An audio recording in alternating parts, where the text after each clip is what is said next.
Hello. So, welcome to the PELCAST, is what we're not calling it. Yes. Welcome. I'm Pasha Siraja, and we have Ken.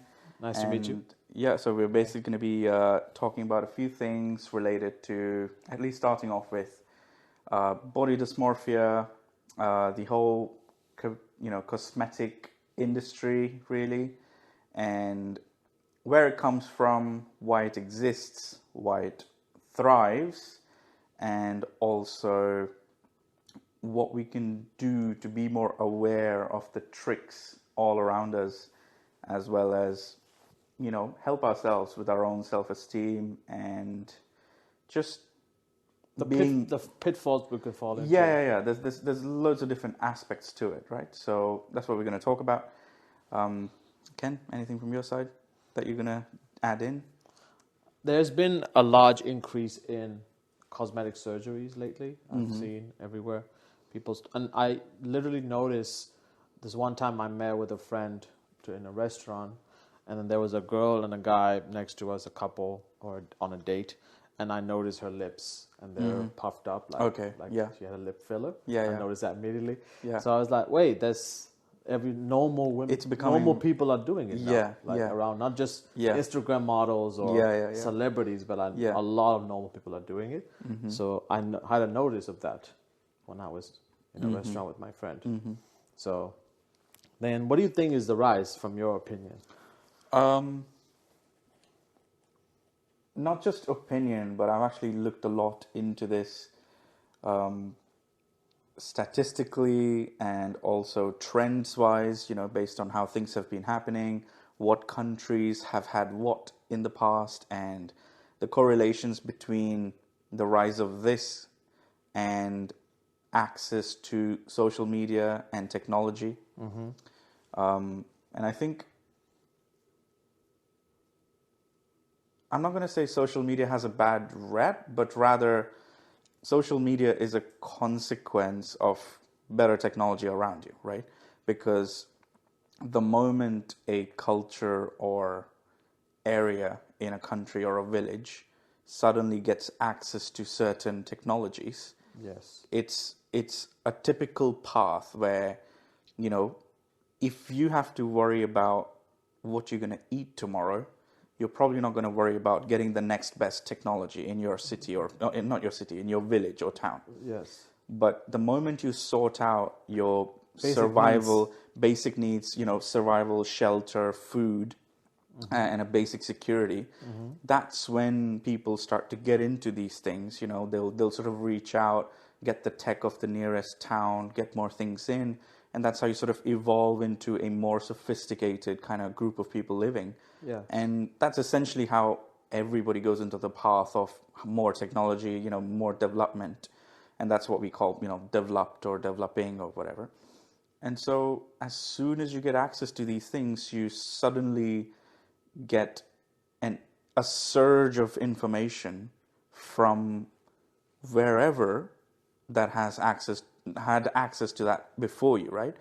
We say Western countries, but it's nothing to do with West or East. It's just purely down to what you have access to, the information you have access to, right? Yes. So a person from a completely tiny village can go to a massively developed country. I don't like to call developed anymore. I like to call, more developing, or, more developed, something like that. Yes. I don't think any country is fully developed. Yes. But yeah, so someone can go from more a richer country. richer or whatever, technologically advanced. So Yes. a person from a tiny village who has had no experience of anything outside of the village can go to a completely new place where they do have access to all these people who are doing stuff, and all these cosmetic surgeries as an option. Yes. As soon as the option becomes available, it plants that seed in your head. And the moment everybody's going to have insecurities, and the moment you come across one of those, you can create that link and feel like that's a genuine need from within, even though the reality is the seed came into your mind because you found the possibility on social media or just general information that you have access to now. Yeah. So 99% of the people do not curate what they look at or what they consume.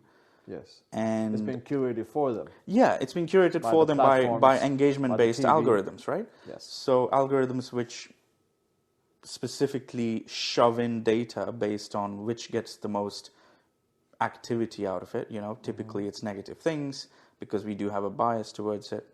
And so, yeah, I think it just comes down to access to technology. I think it doesn't matter what country you're in, whether you're on the east or the west or north or south. It really doesn't matter, in my opinion. It's just purely down to access to information enough so that, either the business-minded people start providing it in that place, or the people consuming the information start wanting it, one or the other, but they start the cycle. Yes. And either someone asks for it, or someone creates the service.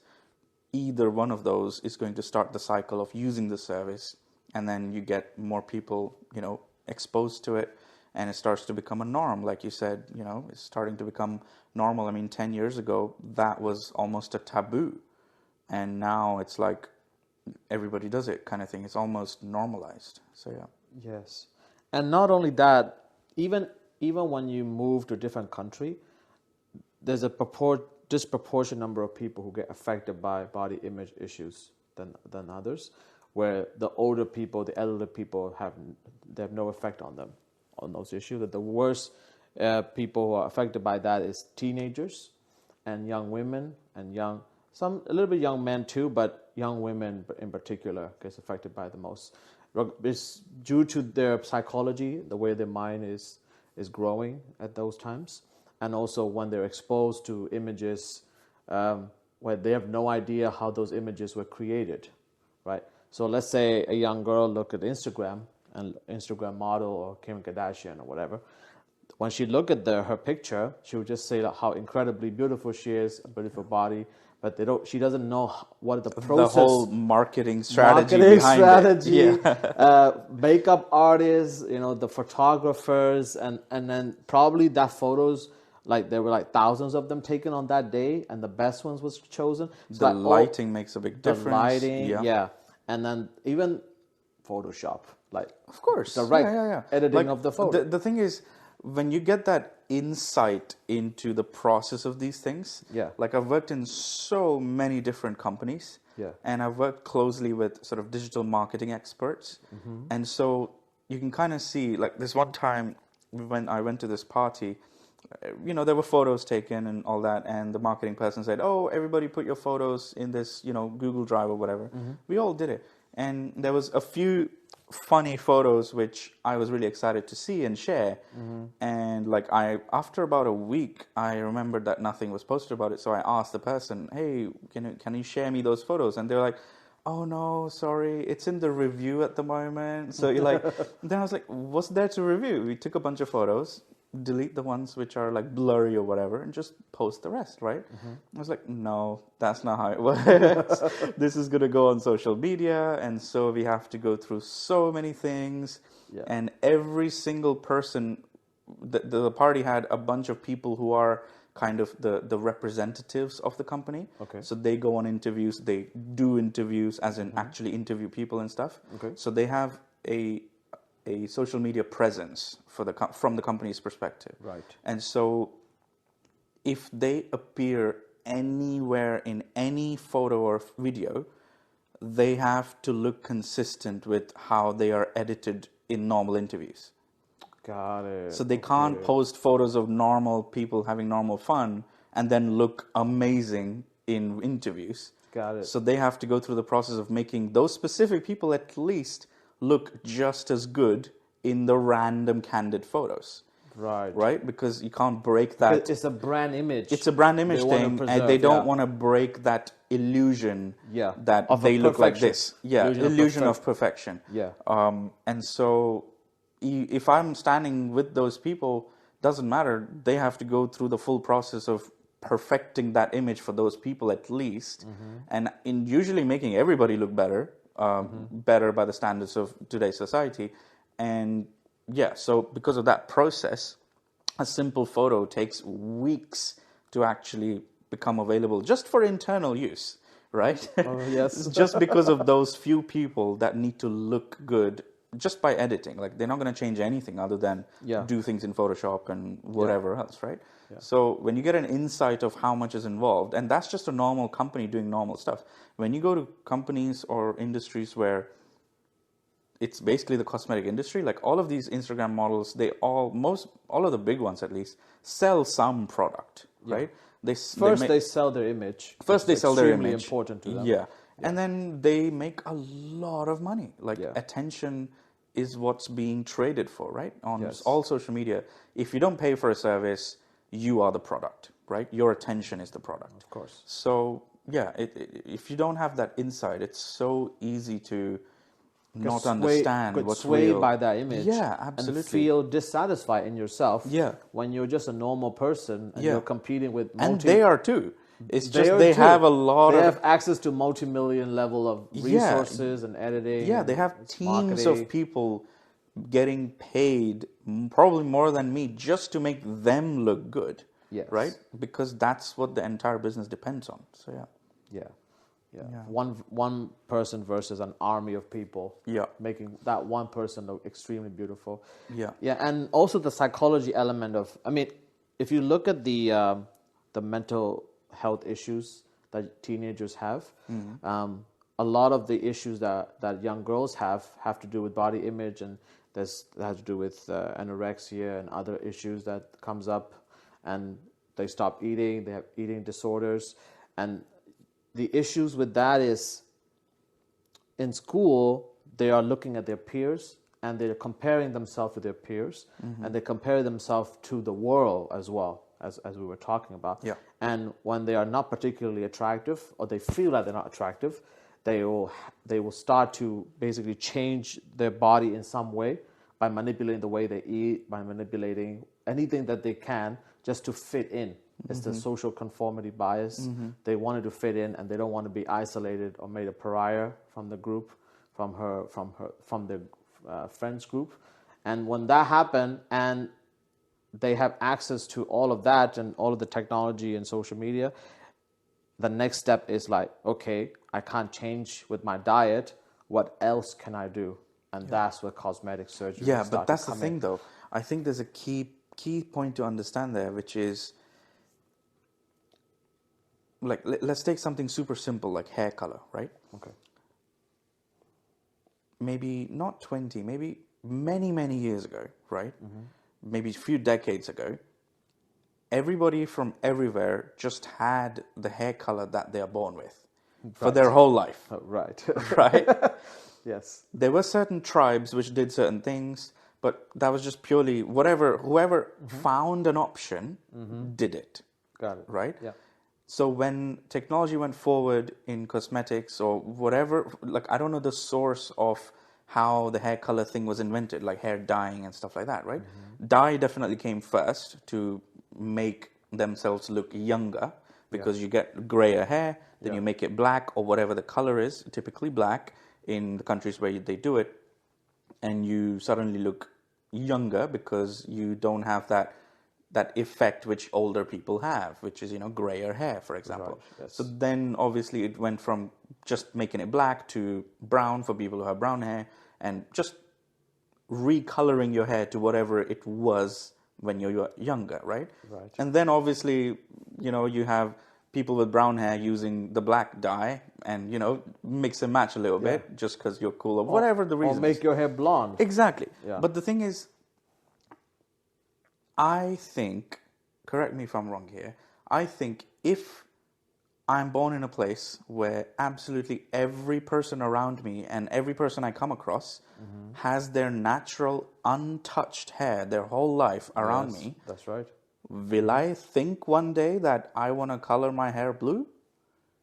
If you don't know that... If I don't know the possibility and nobody around me has ever done anything. And you don't know hair dye don't exist. I don't know that. Yeah, okay. Then will I think of that your option? desire will not even come up in your brain. Exactly. At all, yeah. The moment that desire, or not desire, the moment that option becomes a possibility is, I think, when there's a chance I might think of that option as a thing to do, right? Yeah. Maybe like every technology in the early days is essentially inaccessible purely out of class base, like, it's too expensive, essentially, like the lip filler that you're talking about, or, fake breasts, or, other body parts that you can get fake versions of, or, change the shapes of and stuff. All those things were expensive enough to only let the elite or the Hollywood people use it before, right? Right. Now that they've sort of made the technology better and better, it's more mass produced pretty much. It's become cheaper and cheaper and cheaper, more accessible, more available. So I think if you never see the option ever in your life in any way, shape, or form, it's not possible for you to imagine even that that's something I can do. Like, I remember when I was really young, I was about a year younger than everybody in class always, because I skipped something early on, right? Oh, really? Okay. And so when you're young, you obviously have there's a much bigger difference in physical height and size of a person when you're young, For right? children, there's a big difference just in a year or two. Strength as well. Yeah. So because of that, I was always little, and I thought, oh, I wonder if there's any ways to like make people taller. Not for myself. It was more like a curiosity, right? But now in the last 5 years, I've seen that high surgeries. Those becoming a bit more prominent, right? So I would not have pursued it if I didn't know that's an option. I might have become curious. Worst case, I would become curious. I wish, but it's automatically shut down because, fairy tale. It's just a fairy tale wish kind of thing. Like, I wish I could fly. Maybe in 30 years people can fly, but I don't know that right now, right? Yes. So I'm not going to think, where do I find a doctor to give me wings, right? I'm not going to look for that. But when the option becomes possible, and if I have a deep enough insecurity, I am obviously going to genuinely feel like that's for me, right? But if the option is never available or never even exposed to you, you're never going to think of it in the first place. Yes. It's not possible. You cannot create a technology in your head. It has to exist, or someone has to have done it for you to think of that as an option, right? Yes. Yeah. That's right. And also, when I was in Sweden, I was talking to people who lived in Burma, but not in urbanized area, but like really like village, right, countryside, rural, countryside, no access to technology. So there's a family in Sweden who immigrated there from Burma, and they live in that sort of environment. And I asked them like their stories about what their life was like when they were there. And one of the interesting things they said, like, we were very, very poor, but we didn't know we were poor. They had no reference point to compare it to. So their poverty is not poverty. It's just a way of life. They farm. They just go to work. They come back home. They eat a little bit of rice, a little bit of some curry. That's it. They go back. They go to sleep at like 7 p.m. That's it. No electricity, nothing. Right. So, and they said like nobody came. No foreign people came to our village, and we didn't know anything else. We just lived the way we were. And then when they moved to outside the country, they ran away from conflict. Because of that, when they moved outside, they started to see differences of people. Like someone who's rich wear a certain type of clothing.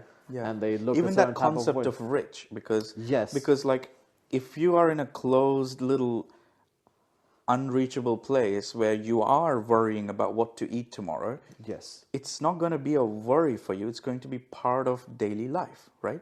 Everybody around you is worrying about the same thing, and that's just what you do. But the moment one person, let's say, goes to a town, brings back a rice cooker, and suddenly they can make rice much faster than you, now you know that I have been struggling making rice for 30 years of my life. I could have done it that much faster. I wanted to. And until I get it, I am slow. My stuff is slow. My stuff is bad, As soon as you see someone have a better option in tech or whatever concept it is, you then have that relative itself. The relative difference is what makes you think that, I don't have something enough of or anything like that. It's the comparison itself that caused the inadequacy in yourself with rice cooker or with body image and with like someone have a better car than you do, and you feel inadequate, like you don't have a good car compared to them. Whichever way that you want to compare yourself, whatever metric that you want to compare yourself to, and because on the internet there's like an infinite number of metrics, and there are infinite number of people who are better than you in every metric that you can think of. Absolutely everyone. Someone else is smarter than you, someone else is richer than you, someone else is prettier than you, someone else. Whichever metric you have, you're basically inadequate in every way. You can pick any part of your body or your things. Exactly. Thing, and body, type, body. You're just maybe a few seconds away on the internet to find someone who has it better. Yes. Either on your body or your clothes or your things or your house or your family or whatever. Yeah. Even your partners, absolutely anything you can think of. Yeah. You can find someone who has it better in your perspective in that specific metric. Like some things are measurable. Or in right? the way they're showing themselves as well. And they're hiding their own insecurities and inadequacy as well. They don't show that. Nobody's going to post about the insecurities or the things they worry about or anything like that, right? Yeah. And so the certain things are measurable, like height, for example, easy one, like height or weight or the price of a piece of clothing or whatever it is. Some things are measurable, or the size of a house or stuff like that. And there's many things which are not measurable, but that kind of is a subjective comparison. Like, I might think I have something, but for someone else, that might actually be a negative for them, positive for me. So there's certain things which are not easily measurable, because it's a very subjective thing. It's based on how you've been brought up, what things you've heard and seen around you, right?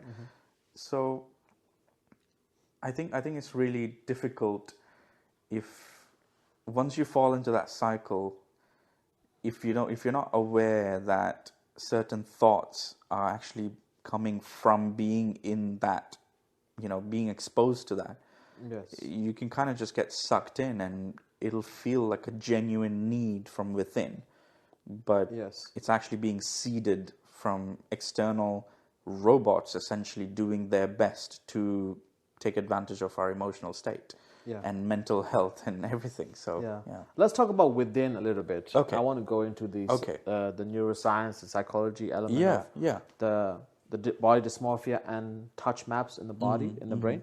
So but literally in part of the brain, in the parietal lobe here, there is every part of your skin, every part of your body has a relative map. Okay, so it's mapped into specific spots. Okay. Spot in the brain. Okay. So when a neurosurgeon open up the skull to fix something in the brain, they can actually magnetically activate parts of the brain, and you feel a tingling in a specific part of your body. So the maps are directly correlated with the body, the touch in the body. And the issue with that is when you're growing person, so when you're a teenager, when you have a growth spurt, there's a lag of body map. So your body is growing faster than the brain can update its body map. And when that happens, you start to feel disconnected from your body image directly on a neural level. Right? So basically what I'm trying to say is let's say you're growing taller, much like within 6 months you grew 0.7 meters or something like that. It's very, very quickly, in a few months. And then, but your brain still thinks you're short. Your brain, the map still believes that you're short. Right. And that's what you mean by lagging. Okay. Yeah. So, and it has to be, it has to update its map over time. Yeah. And there's a little bit of lag to that. And when you don't feel that, you start to become really tall, but then you don't feel tall yet until a few months later, and then the brain starts to catch up with it. And when those happens, and not just height, it can be like how long your arm is, it can be how your breast size or how big your legs are, whatever it is. And when those issues, teenagers face that all the time, that disconnect with your body, right? And it's not, of course, the external factors affecting them from the social media and their peers make that issues worse. Because they become more aware. It become worse. It basically worsen their mental health condition. Right. Because they're already feeling the disconnection in their body already. But they're because of not just labeling it, or they're not labeling yeah, it, or they're not thinking feeling about it in actively. a negative way Right, yet. right, right. But when the external factors start to put a judgment on and then they put a judgment on themselves, that's when things become spiral down really badly, right? And those body maps are incredibly important because it allow you to navigate your body in the space, in 3D space. So when I'm moving my arm like this, my body knows that my arm is moving in a specific direction. Not going to hit anything. Yeah. Not going to hit anything, yeah.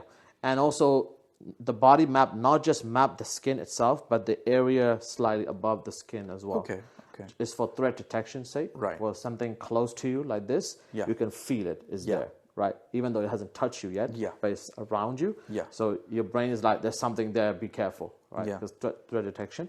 And that's also mapped. The space around you, the immediate space around you is also mapped on the brain itself. The way they knew that is there was a chimpanzee which is connected to the brain scanner. And what they did was they basically testing chimpanzees sort of body map, and they were like stimulating their specific body areas or stimulate the brain directly, vice versa. And then what they did was very fascinating.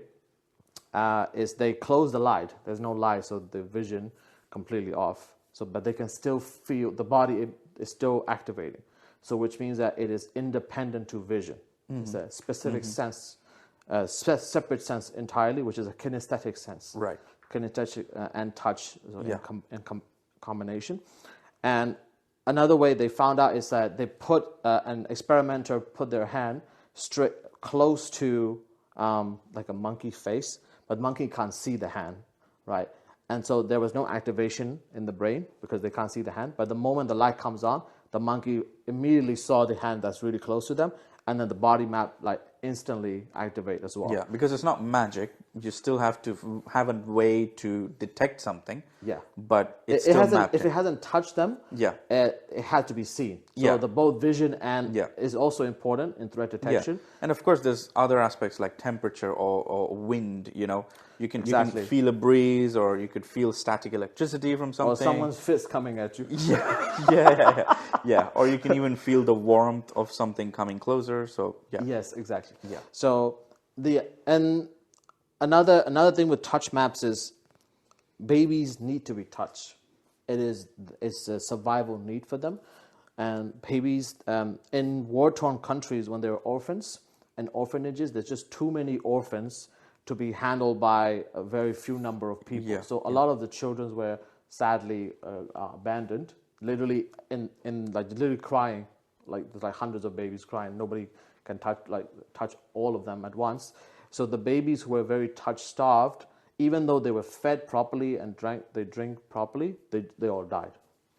There's something with touch, without having the necessary touch, their brain's stress hormone just go out of control. The cortisol go out of control, where the body just basically breaks down from overwhelming stress. Because the soothing element of touch is not being applied to them. The mother touch, the closeness. And there's so many connections, like blood circulation. There's so many things Yes. that happen Yes. only when the mother, typically mother in the beginning, is holding them skin to skin. Yes, the skin to skin, yes. Yeah. So the kangaroo care, the skin to skin touch has been shown to increase weight in babies. Literally, the babies become happier, their mood becomes better, and they gain weight. And So which is a good thing when you're so measurable, tiny. It's a measurable metric. So baby gaining weight is always good.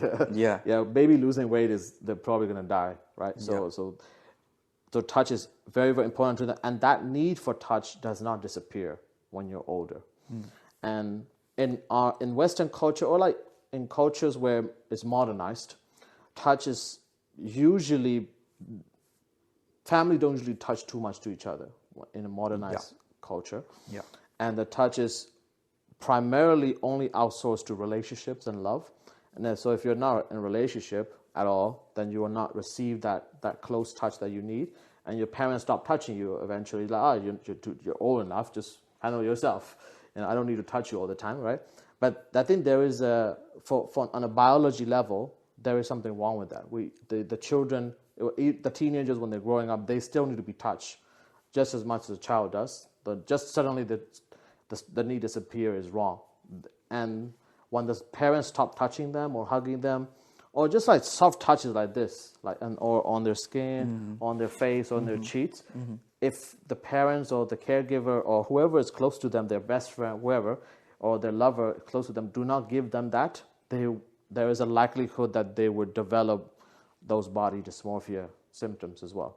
So when their touch systems in the brain are not stimulated enough, they start to feel disconnected from their body. So their ego, let's say, the awareness of themselves disconnect from the awareness of their body through touch, because touch is starved. There's no touch at all. So one of the ways to heal the body dysmorphia, I would say, is get plenty of touch from your people around you or your family members, or ask them like, I need this, for my health. Can you give this to me? If someone really loves you, they will do it for you, right? And another research connected to it, the anorexia patients, who very, very severe anorexia patients, that are severe weight loss issues. So one of the experiments done is to help them basically be connected to their body and regain weight. They gave a very tight bodysuit to them. Those like spandex, sort of sport, like skin tight sport wears, and bodysuit, body wear, and when they were given to them to wear for a week and see how they feel about it. And the moment they start wearing it, their worries or anxieties of their bodies slowly disappears, and they start eating like a normal person. And you could say that that's a placebo effect. I was just about to say, yeah, it could be a placebo effect. But if it works, it works. if it's helping them, right? If it's kind of curing them, and kind of works, right? So it could be placebo. Or the second reasoning that the experimenter give is that it's stimulating the touch maps in the brain on the kinesthetic level. And because it's tight and it's stimulated enough, because when clothes are usually loose for comfort's sake, right? Most clothes are loose. So your brain, you feel the clothing when you wear them, but after you wear them, it just goes out of your consciousness. You don't feel the clothing anymore. And so that doesn't help. But when there's very tight spandex, or you feel it all the time, it constantly, when it's quite tight. And it's similar to sort of nose blindness, or any kind of thing. Exactly. Just sensory blindness, because when you have any stimulation, if it's constant or regular, you're just going to be automatically ignored. Because the brain just thinks it's safe. Yeah, it's like, whatever. Think about. But because of that, when their touch maps are being stimulated, they start to feel one with their body again. Literally one with their body, because it's the tightness of the bodysuit is giving them that feeling. And eventually, when they wear that for a long time, the issues of that mental illness regarding the eating disorder disappears over time. And of course, there's a control element in the experiment where another group of patients stopped wearing that bodysuit after some months, and the problem come back. Right. So there is an issue with that. And the third solution is just growing up. Right, so many of the body image Would issues. Would you say growing up or maturing? Reaching the brain maturity. Okay. Reaching the level. So that's around 20 to 25, when the brain reach both men and women. But that can become earlier or later based on the life you've had. No. The brain maturity reach around sort of mid-20s, basically. Right. 20, 25. Basically, the maturity is the prefrontal cortex maturity. Yeah. So that's allow you to reason yourself better, that allow you to plan yourself better. That's why young people are terrible at planning. They only see a few feet ahead of them. They cannot see years ahead of them, but adults can. Especially adults who are quite smart, very smart, can see very many years in the future. Because that allow them to, the maturity part of the brain, the prefrontal cortex, allow them to plan ahead in the future. So when you have an element of maturity in the brain can basically reason out of it. So I'm having a body dysmorphia that, you can just say it's just the media doing it to me. But when you're young, you don't know that, and then you associate it with body image directly, rather than reasoning out of it like, something's manipulating me, I don't care. So that's a maturity brain doing that. So reasoning out of it, which young people couldn't do it until they reach that maturity. So the growing up usually solve many of the mental health issues that the teenagers are facing. Yeah. Right. So for boys, boys have issues with body image as well, but not as much as girls. Why is that? I mean, I have a few ideas on that. First of all, for women, physical appearance is inherently valuable in society and for their personal benefits. When someone is attractive and fit and look good, you get a lot of benefits from others. You get more smiles from others. You get more favors. People just like you more. People just treat you better, right? And that is social currency, right? When you're attractive, when you look good, you're basically a higher status person. And for women, there's a much bigger difference between the attractiveness and higher status.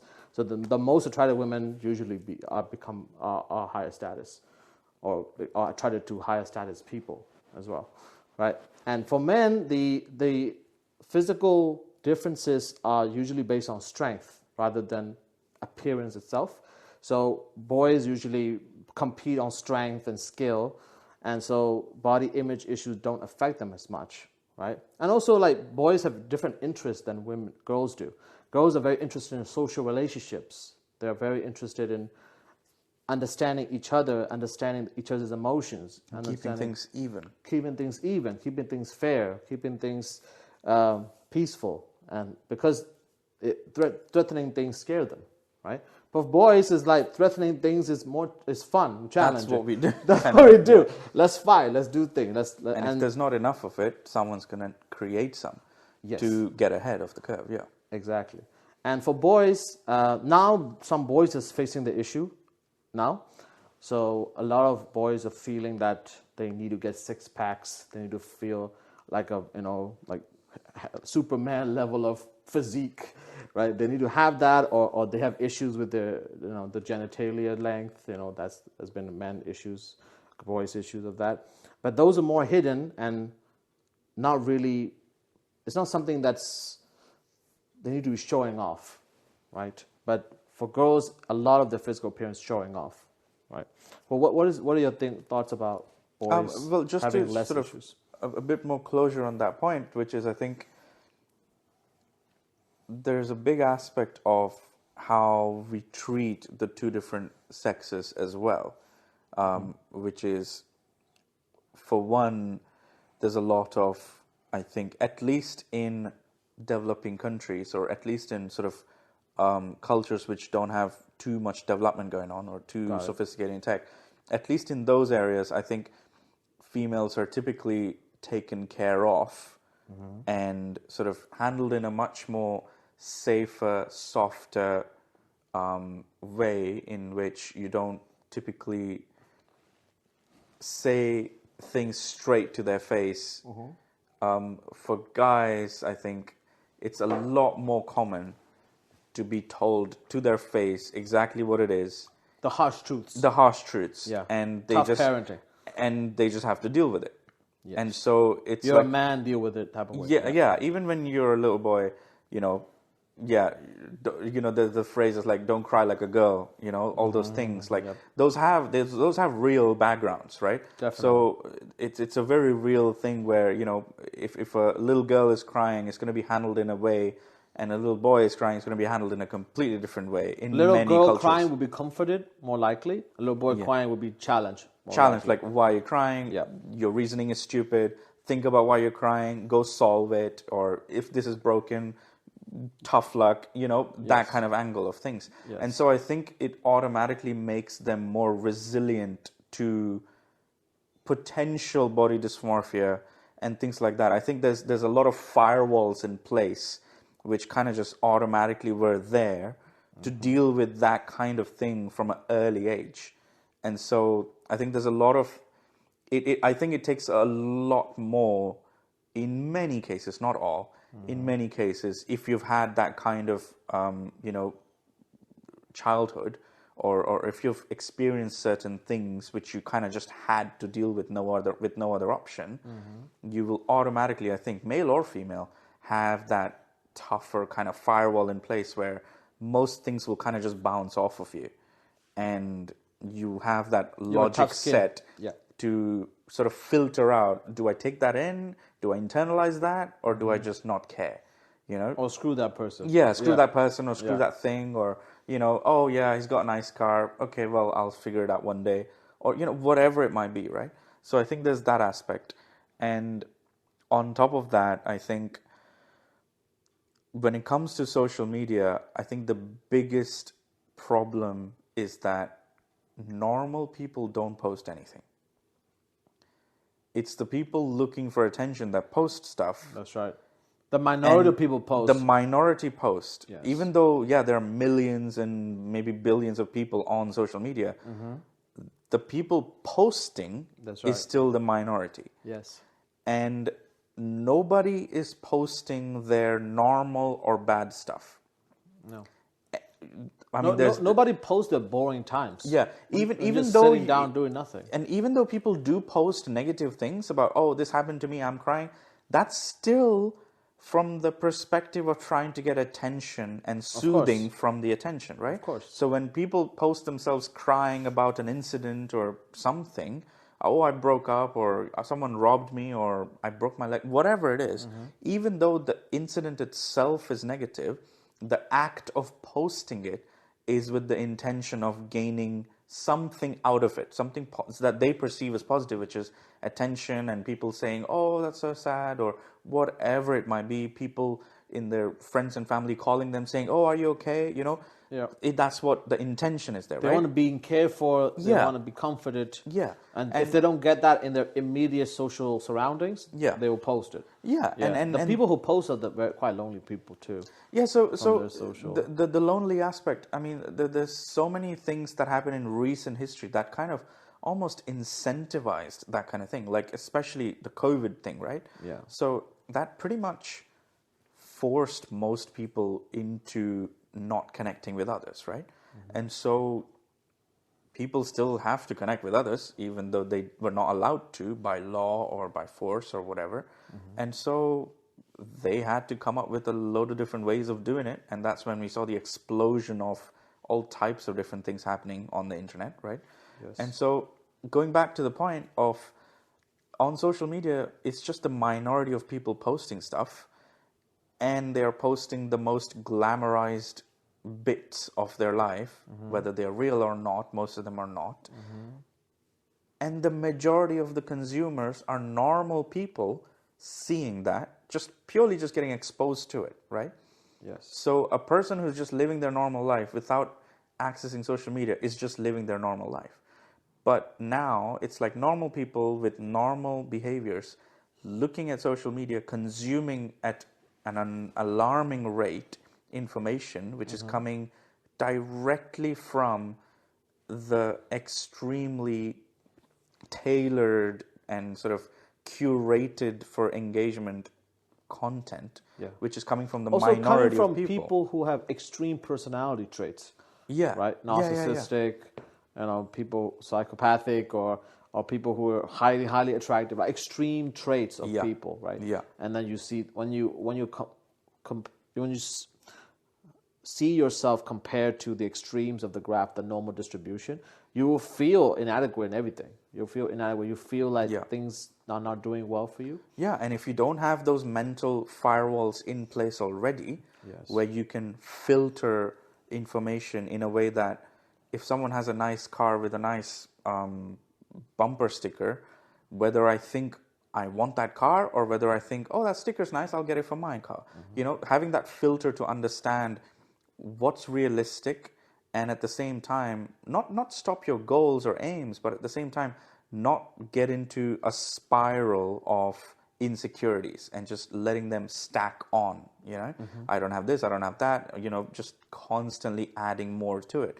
Yes. You do need to have that understanding, which most people will not and do not have, to understand what things to really take in and try to work on, and what things should just be ignored because it's bullshit, basically. Yeah. So, another inadequacy happening among men, young men, it's a different problem from body dysmorphia. It's how they should act and their masculine quality of themselves. Right. There's a lot of confusion in masculinity in the current landscape.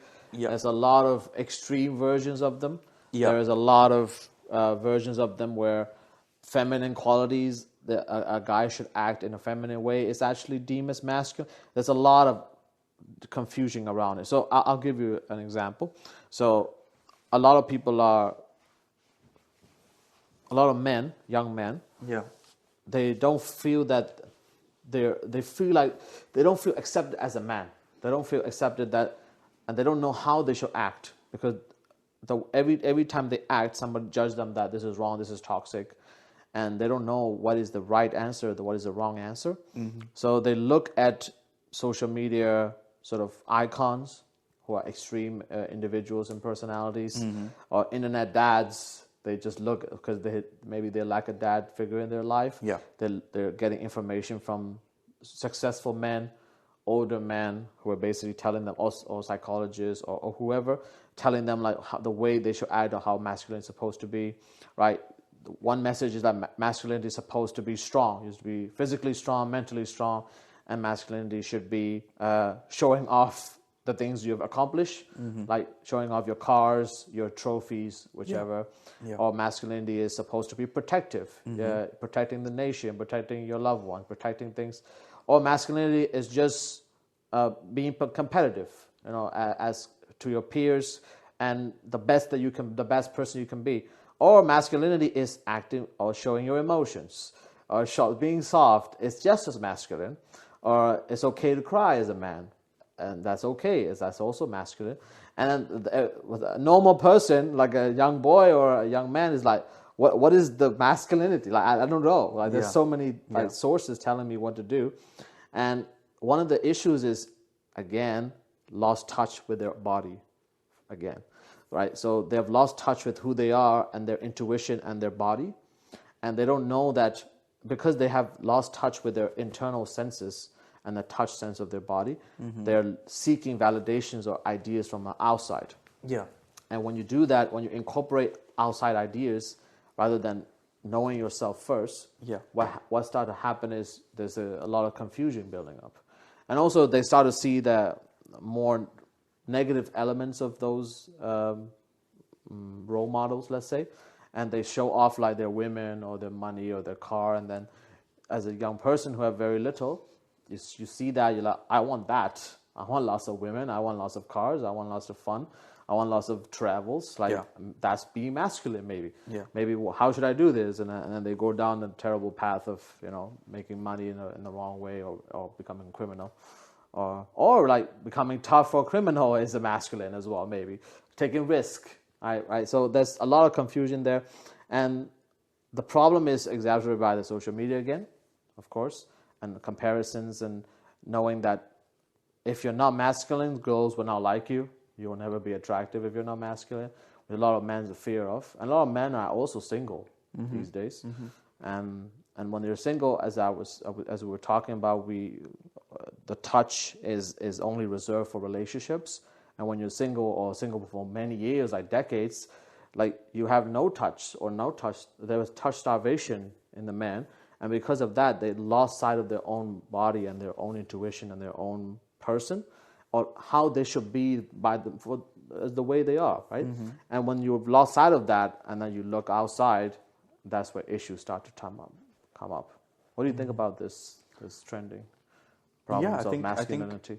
I think the definitions. I think there's a big, unfortunate movement to constantly define definitions based on what is advantageous for a group or individual, right? Yeah. And so when the definition is malleable and it's always changing, it destroys the definition because it has to be fixed and defined. Yeah. If it's always malleable, it just means nothing. It's meaningless. The definition of definition falls apart. Exactly. Right? The meta falls apart. Yeah, so I think things change and things need to evolve. However, I think doing that by trying to redefine something is not appropriate. Adding an aspect to something, understanding an undefined aspect from the past are things which I'm all for. And, understanding a concept or doing research and figuring out, oh, that's possible, things like that. But changing things or what things mean purely because it helps me in the moment or my group identity in the moment is not helping anything. It's just a spiral of... It makes yourself feel worse, and it makes society worse.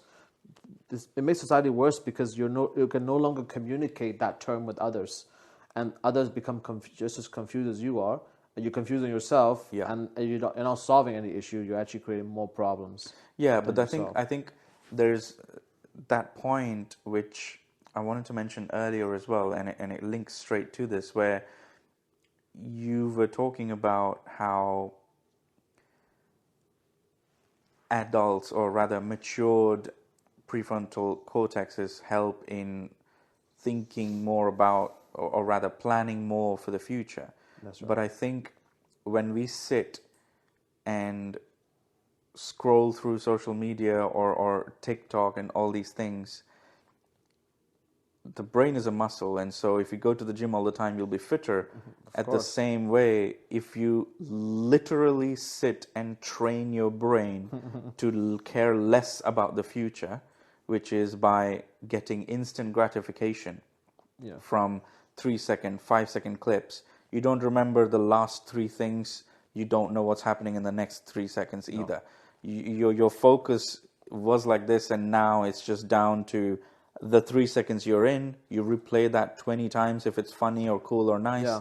First, you learn nothing. Yeah, because your brain your long-term memory is not retaining any information or anything to learn from. Yeah. And secondly, it's literally a dose of dopamine or a dose of drugs in your brain. Yeah. It's literally taking drugs, but at a very it's low literally dose. drugs with your eyes. Low dose consistency. So it's a kind of addiction. It's an addiction. And the thing is, there's a lot of problems with detecting that addiction, because these things happen so subtly that, I find myself suddenly, oh crap, I've been looking at these videos for like half an hour already, right?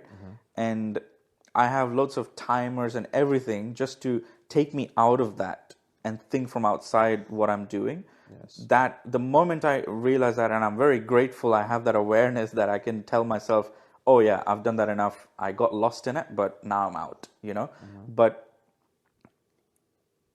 it's impossible to understand that you're stuck in something or that you're addicted to something if you constantly feel like you're genuinely getting something out of it.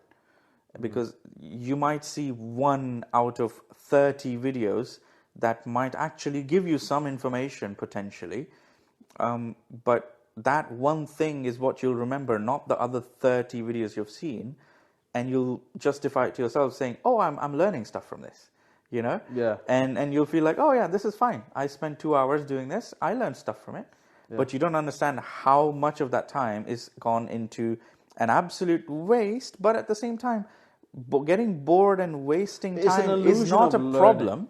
It's not a problem in itself. But the problem with that is not that you're looking at something that doesn't teach you anything. The problem with that is you are actually teaching yourself to care less about the future and the past. That's right. You are training the muscle in your head to just not pay attention to anything. You're literally going to the gym for your head and telling yourself that I don't need to care about the future. I don't need to pay attention to things. I can do multiple things at once, and all types of things which absolutely ruin your productivity and usefulness for yourself in your own development or anything.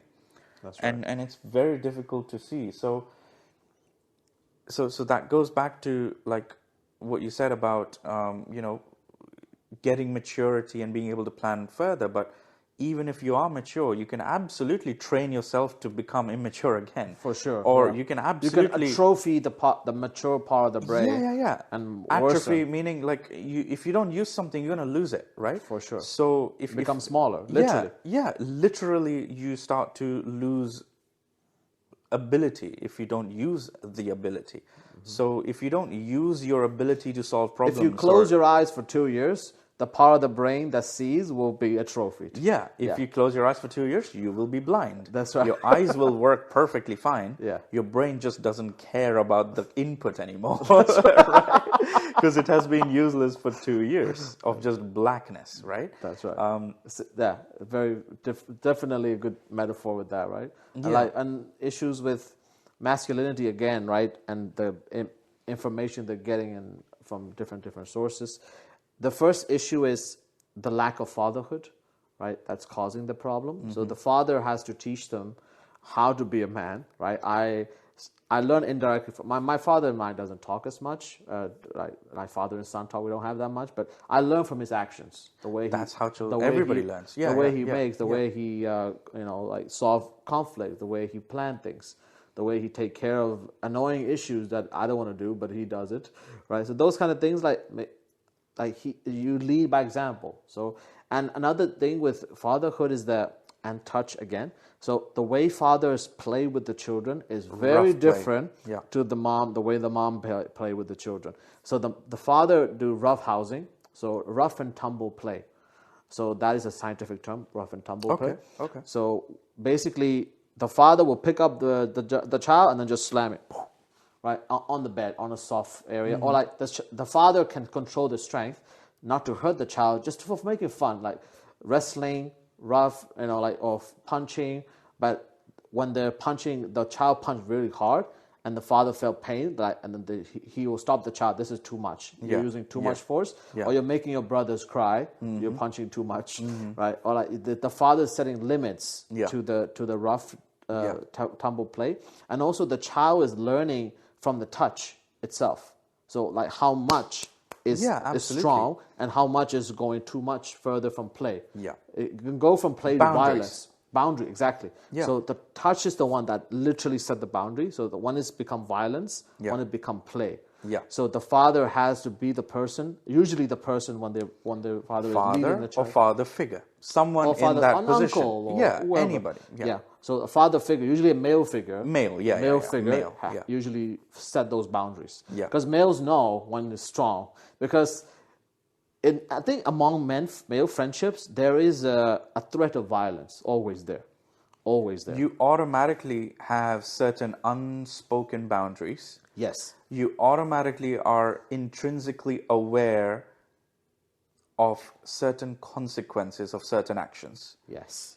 Yes. It doesn't matter if it ever happens or actually takes place in your life. Yes.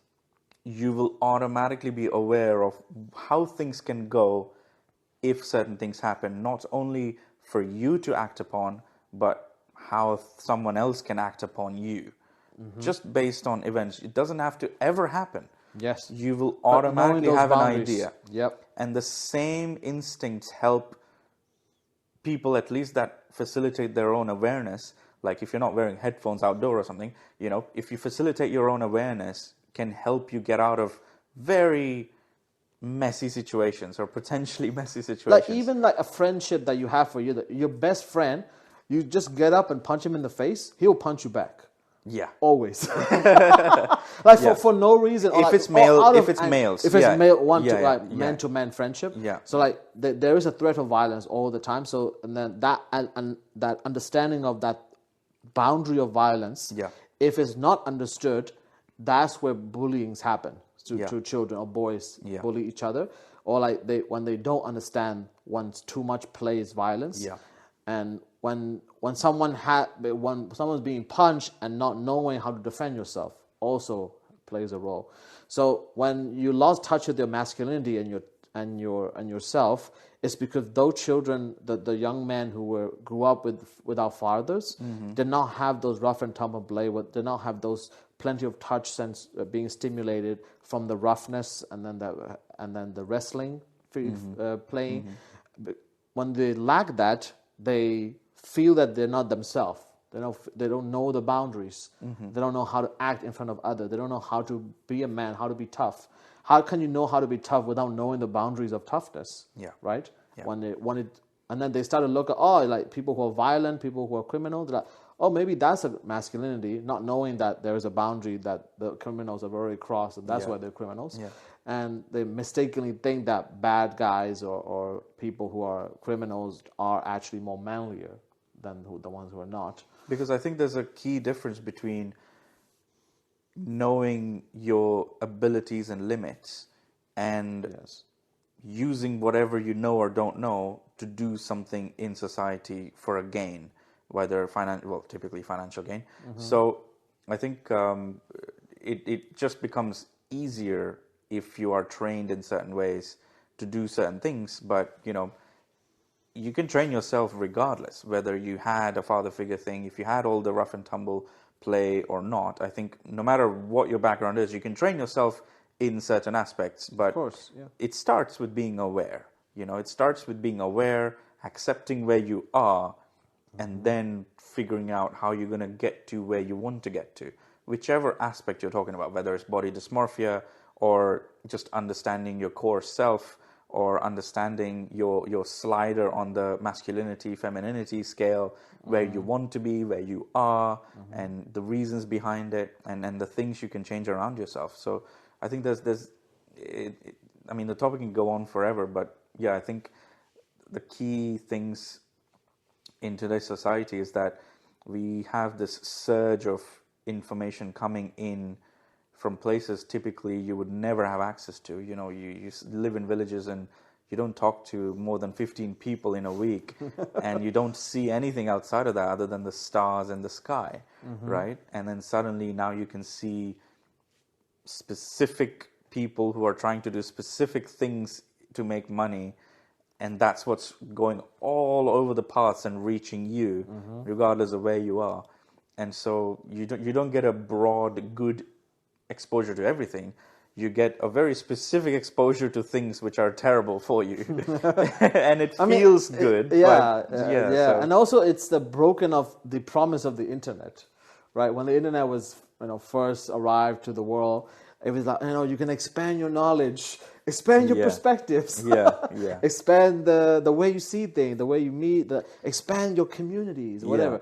And then the opposite happened, where you actually narrowed your perspective. Yeah, because and narrowed the community. The caveat to that is not something anybody thought about, right? Because all the things you mentioned is absolutely possible at an accelerated rate today. You can do amazing things with it. Yes, but if you know how to use it. If you know how to use it, right? Yes. So that caveat of if you know how to use it, caveat of if you have the correct firewalls in place between the outer world and your mental stability, Yes. If you have the correct firewalls in place, you can absolutely go really far with using the internet, right? Yeah. But most people do not have that, and most people don't naturally come across the awareness of having that. Most people were not taught that. Exactly. They would have never come across the experience or knowledge to understand that, oh no, this has been happening, Yes. If you're not aware of it, you're never going to admit or accept it, then go to the next step of trying to fix it.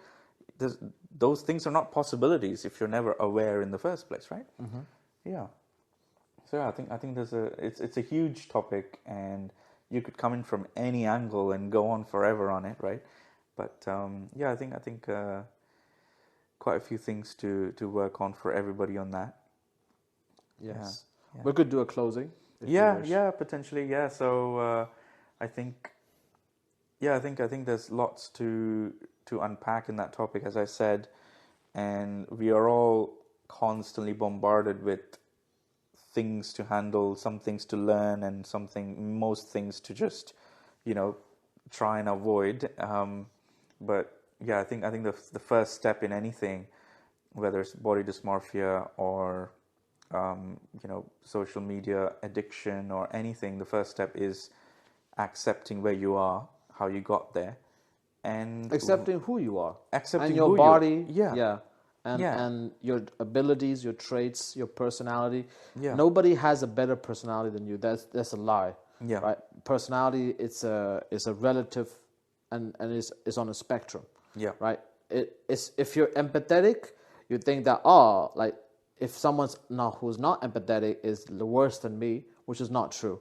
Because when you're empathetic, there is a negative element of empathy where you can actually felt exhausted by empathy. Yeah. Right. And then the other side is people who are not empathetic are more likely to be able to negotiate for themselves or for their family. Yeah. right? So there are positive and negatives in of everything. in everything, your talents, your personality. So accepting yourself and work with the cards that you've had from your natural, the cards that you didn't choose. I mean, those traits you didn't choose. Right? You didn't choose your genes. There's many things we can control and modify naturally and healthily. Yes. But there's you didn't many choose things your you childhood cannot. experience. You didn't choose your genes. So accepting yourself first and then work with that to achieve the goals that you want to achieve. Yeah.